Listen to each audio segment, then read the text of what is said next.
Vamos a comenzar este retiro que, por estar ya relativamente cerca de la Semana Santa, aunque aún quedan unas semanas, metidos de lleno completamente en la Cuaresma, pues me parecía a mí que podría tener interés hacer un recorrido por algunos de los momentos importantes que vamos a revivir en la Semana Santa.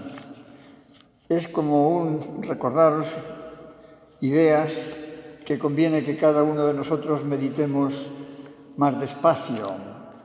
Aquí es como un pequeño programa, ¿no?, de las muchas cosas que a través de la liturgia la palabra de Dios nos puede sugerir. Creo que así nos podemos ir ambientando un poco mejor en estas semanas que nos faltan para vivir la Semana Santa con la mayor intensidad. Así que son como escenas sacadas del Evangelio, de aquí y de allá, sin detenernos excesivamente en cada una, porque entonces sería imposible. Cada uno de esos momentos que ahora os recuerde nos podría dar para una meditación más detenida. Y que el Espíritu Santo pues nos sugiera, nos inspire sentimientos adecuados para identificarnos con la vida de nuestro Señor en estos días que vamos a vivir dentro de poco. Se me ocurre que este viaje del Santo Padre que acaba de terminar a esos lugares tan directísimamente relacionados con nuestra fe, nada menos que la tierra de Abraham, ese lugar común para cristianos, judíos, musulmanes. Ese viaje con esas escenas tremendas de destrucción, el Santo Padre en aquella plaza con las paredes caídas, rotas, sin embargo, pues es como un lugar, como si fuera una enorme catedral para desagraviar a Dios, para pedirle con confianza y para adorarle también. Pensando en los centenares, a lo largo de los años, bastantes centenares que han muerto en esos sitios por un odio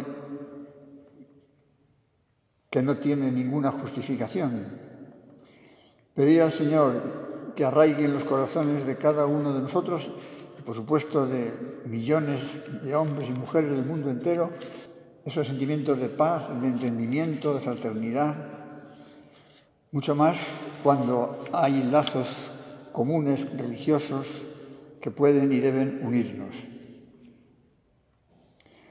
Pues en la primera escena que había escogido es la entrada del Señor en Jerusalén el Domingo de Ramos.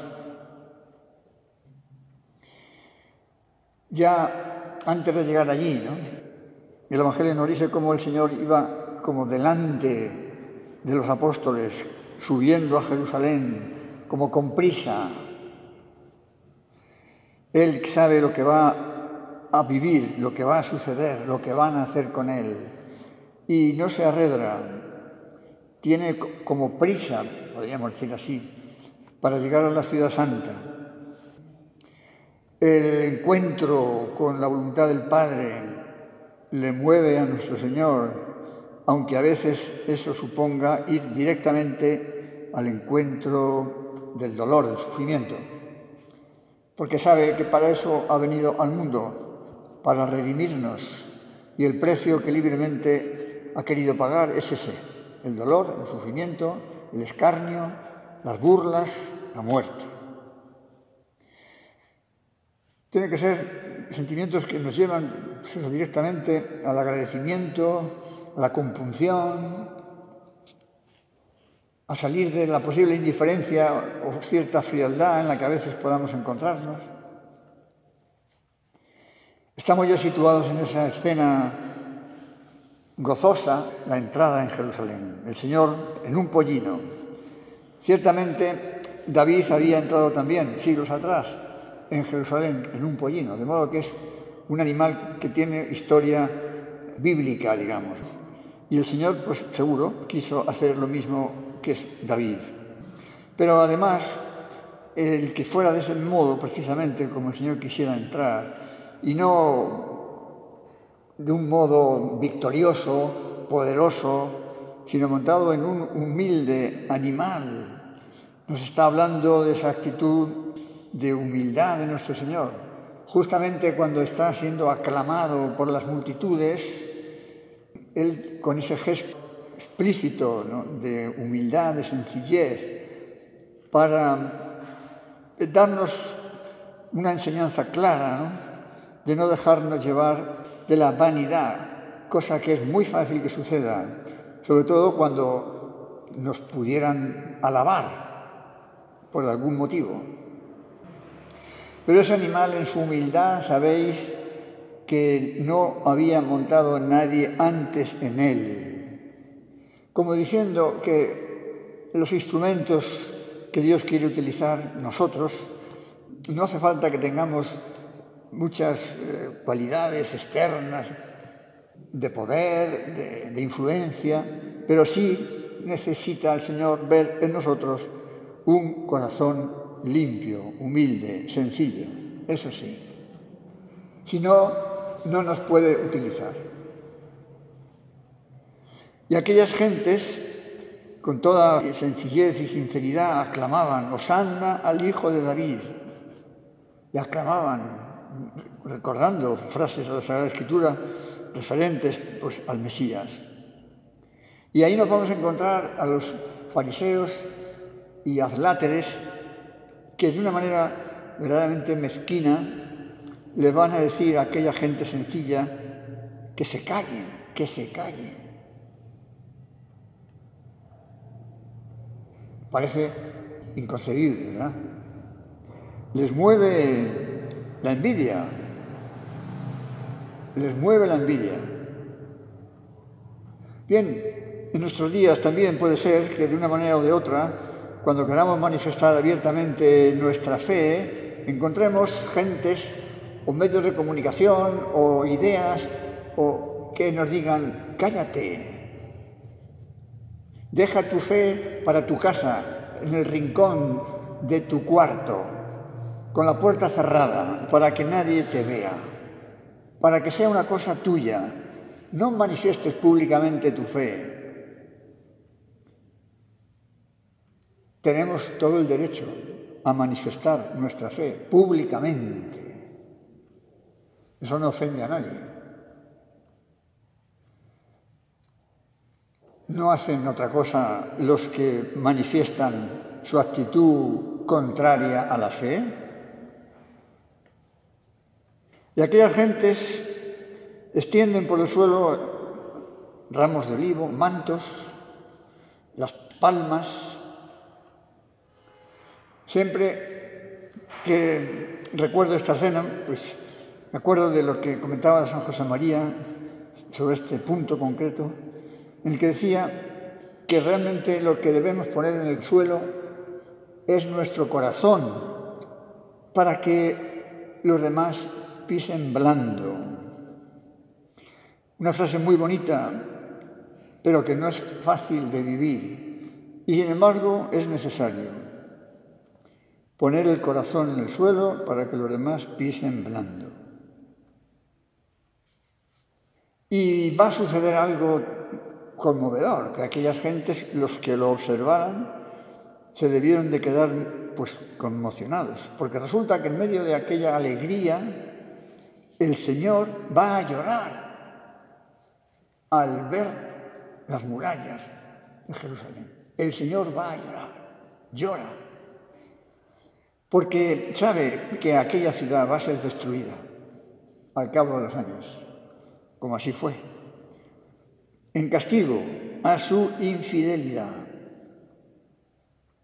en castigo a las apostasías, a las veces que habían negado al Señor.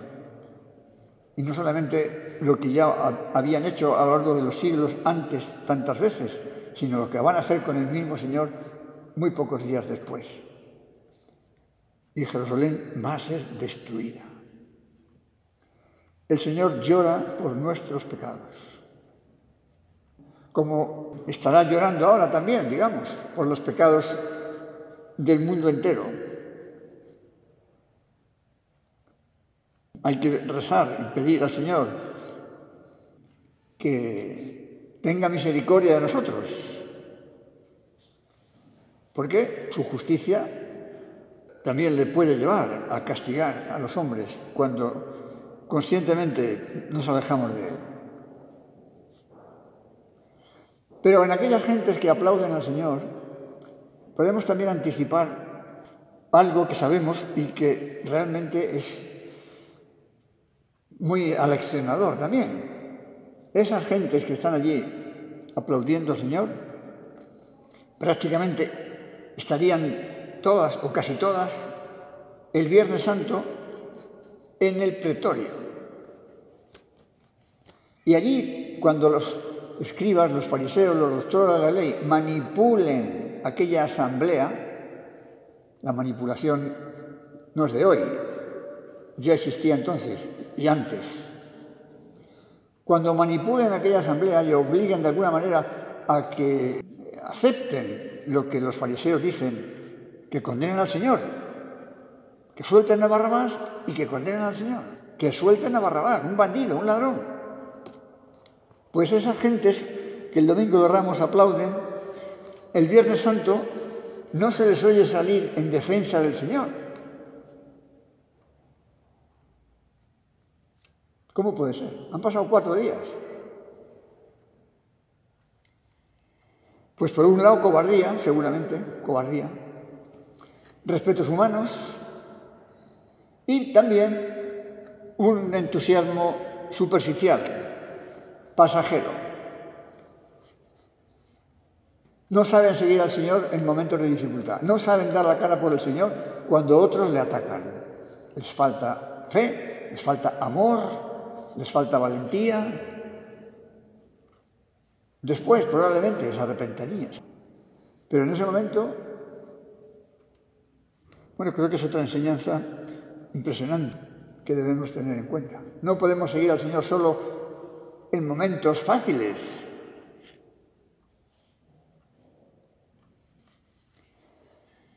Otro punto que indirectamente pues, podemos ver también en el Santo Evangelio, el Señor aquellos días, como recordaréis, cuenta el Evangelio, que el Señor se alojaba en casa de Lázaro, Marta, María, en Betania, a muy pocos kilómetros de Jerusalén, hacia el oriente, hacia el Monte de los Olivos. Y salía por la mañana y volvía por la noche. Y estaba con ellos hasta el Jueves Santo. La casa de Lázaro, el lugar en el que el Señor encuentra el descanso. Lo hemos visto en escenas anteriores, cuando resucita a Lázaro, etc. Es el lugar en el que Él se encontraba tan bien, tan acogido, tan querido. Pues también para pensar, ¿no? Si mi vida, mi casa, mi hogar, el Señor encuentra en mí y en mi casa el ambiente adecuado para que Él pudiera descansar y sentirse a gusto. Otro punto que podemos pensar. Y ya el lunes santo, probablemente fue el mismo lunes santo, porque ahí entre lunes y miércoles hay un montón de acontecimientos que a veces pueden no estar muy claros en la cronología de cada uno de ellos. Pero bueno, he escogido un par de cosas, ¿no? Porque son tantas que no es posible, ¿no? Pero algún episodio más de esos días previos, pues sí que podemos recordar. Concretamente, La higuera, aquella higuera que al pasar, pues tenía muy buena pinta, estaba llena de hojas, pero el Señor quiso probar los frutos y no había frutos. Y el Señor, como sabemos, secó la higuera. Al día siguiente, cuando vuelvan por allí a pasar, los apóstoles le dicen al Señor, se ha secado la higuera. No sé si desde el punto de vista biológico era época o no de higos o de brevas. En fin, es lo de menos, ¿verdad? Es lo que quiere el Señor dar a entender con ese episodio, ¿no? Esa higuera de buena apariencia pero sin frutos era el pueblo judío, más concretamente los dirigentes del pueblo judío. Apariencia de frutos en cuanto a, organizaciones, ritos, templo lleno de gente, pero convirtiéndolo en un mercado. Apariencia de frutos, pero no había frutos. Y el Señor, pues efectivamente, va a secar, por así decir, esa actitud. No han sabido ver al Señor, no han sabido reconocerle. Naturalmente es algo que también nosotros debemos aplicarnos a cada uno. Podemos tener también un aspecto, en fin, de cierta envidia, digamos, ¿no? De tener apariencia. Y sin embargo podemos tener la realidad de nuestra vida, puede ser pobre. A los hombres es relativamente fácil engañarles, que crean una cosa y la realidad es otra, ¿no? Al menos durante un tiempo, ¿no? Porque las mentiras tampoco se pueden prolongar por la eternidad. Antes o después se da cuenta, ¿no? Bien, pero no podemos, conformarnos con la apariencia. En nuestra vida, en la vida espiritual, siempre es tiempo de frutos, siempre. En momentos de bonanza o en momentos de dificultad. Incluso a veces cuando hay dificultades, los frutos de vida interior, los frutos de santidad, pueden ser mayores. Porque uno es más consciente de la necesidad de rezar, de pedir, de estar cerca del Señor. Bueno. Otro, más que episodio, una actitud de los fariseos, como se ve en esos discursos del Señor con cada uno de ellos, ¿no? Cómo les va desmontando las mentiras, diríamos, que organizan, o los deseos de coger al Señor en una especie de trampa dialéctica de la que no pueda salir bien. Resulta que aquellos hombres, como tantos otros, han visto milagros. Concretamente, entre otros, han visto a Lázaro resucitado. Tienen motivos suficientes para reconocer en Jesús de Nazaret al Mesías anunciado por los profetas. Eran expertos en el conocimiento de la Sagrada Escritura, entre otros, que el Mesías nacería en Belén y tantas otras cosas más, que sería vendido por 30 monedas de plata, etcétera, muchas otras. Han visto milagros como la prueba más evidente, ¿no?, del poder de Dios. No pueden negar la realidad de esos milagros. Y sin embargo, el corazón lo tienen endurecido por la envidia, como antes decía. Y no quieren reconocer al Señor. La soberbia, el orgullo, el peor de los enemigos que todos tenemos. Podemos cometer errores porque somos débiles y aun con buena voluntad, pues por imprudencia o por falta de ponderación o por un enfado, porque no hemos sido capaces, ¿no?, de tener una actitud más serena, podemos hacer o decir cosas que no están bien. Pero si la reconocemos, si rectificamos, todo tiene arreglo. Y el Señor se sirve también de sus errores para hacernos ver la necesidad de la humildad y de apoyarnos en Él. Bueno, creo que es otra actitud muy importante, que podemos esos días aprender y vivir mejor. Y bueno, nos podríamos ir ya a algunos momentos del Jueves Santo. Ahí ya sí que, como sabéis, tantas cosas, tantas enseñanzas tan importantes, cada una de ellas. Pero bueno, por recordar aquí esos puntos culminantes del Jueves Santo, ¿no? Para llevarlos a nuestra oración personal, como os decía, a lo largo de estas semanas, ¿no? Ese largo discurso sacerdotal del Señor con sus apóstoles, ¿no?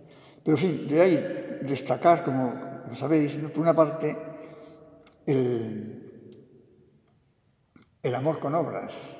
El amor con obras. En el caso del Señor, el lavatorio de los pies. El deseo de servir a los suyos, porque no he venido a ser servido, sino a servir. Algo que les entraría por los ojos. El lavatorio de los pies era un oficio reservado en aquellos tiempos, pues a los esclavos. Y el Señor lava los pies a sus discípulos. Pedro no quiere, como sabemos, pero el Señor le dice: si no te lavo, no tienes parte conmigo. Bueno, ¿cómo es nuestro amor? Tiene que ser amor con obras, amor con obras. El Papa nos lo dice tantas veces, ¿no? Porque si no, nuestra piedad pues sería una piedad falsa, bueno, superficial, poco eficaz, poco operativa, una especie de sentimentalismo espiritual que nos consuela, pero que si no nos lleva a la acción, a las obras, pues está mal enfocada. Y va a ser justamente, como sabemos, ese amor con obras, nada más y nada menos que la señal distintiva de los cristianos, que el Señor les va a decir expresamente aquella noche. En esto, precisamente en esto, conocerán que sois mis discípulos, si os amáis unos a otros como yo os he amado. Como yo os he amado en el sentido de hasta donde yo os he amado, es decir, hasta la muerte. Esta enseñanza capital pues, siempre será primerísima en nuestros objetivos. Por supuesto, contando con la fuerza de la gracia de Dios, la Eucaristía, instituida aquella noche, íntimamente unida al sacerdocio. El sacerdocio es instituido para la confección de la Eucaristía, el mayor poder que Dios ha concedido a los hombres, nada más y nada menos que consagrar el pan y el vino, transformarlos en su cuerpo y en su sangre, ¿no? La Eucaristía, el centro de la vida espiritual, el centro de la vida de la Iglesia. El centro. De ahí sí podemos sacar todo lo que necesitamos para vivir ese modo de amar a nuestros hermanos. Y pedirle al Señor que no falten nunca en la Iglesia sacerdotes.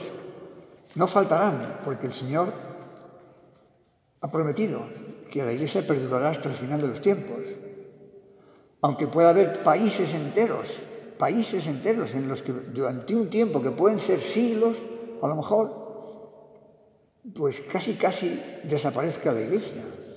Es impresionante pensar que en aquellos países, decíamos antes, Irak, aunque hay cristianos en Irak, pero no en otros lugares cercanos, no digamos nada, en fin, Turquía, donde los cristianos subsisten a veces a duras penas, siendo los primeros lugares del mundo donde se expandió el cristianismo. Que Dios conceda vocaciones y vocaciones santas, sacar adelante esa misión que Él nos encomienda. Bueno, terminamos aquí esta primera meditación.